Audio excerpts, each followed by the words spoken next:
In today's video, I'm going to teach you how to apply a formula to an entire column in Excel.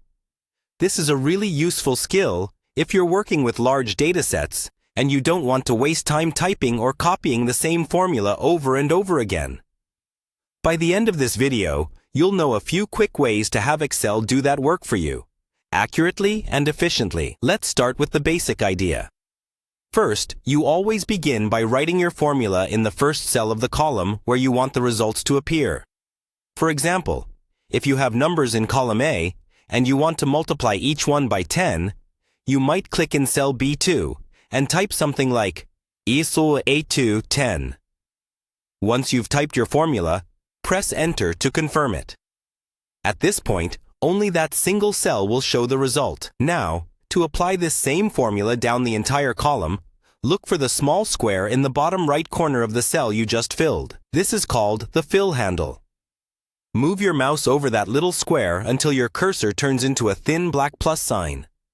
When you see that, click and drag the fill handle straight down through all the rows where you want the formula to apply. As you drag, Excel will automatically copy the formula, adjusting the row references for each line. If you have a long column and don't want to manually drag all the way to the bottom, there's a faster method. Double-click that same fill handle instead of dragging it. Excel will automatically fill the formula down as far as there is data in the neighboring column to the left. This is especially handy when you're working with hundreds or thousands of rows. There's also a quick keyboard shortcut you can use. After entering your formula in the first cell, hold down Shift and select the last cell in the column where you want the formula to appear, so the whole range is highlighted. Then press Ctrl+D on Windows, or Command+D on Mac, to fill the formula down through the selected cells. Finally, it's a good habit to check a few cells in the middle and at the bottom of the column to make sure the formulas look right and the references have adjusted correctly.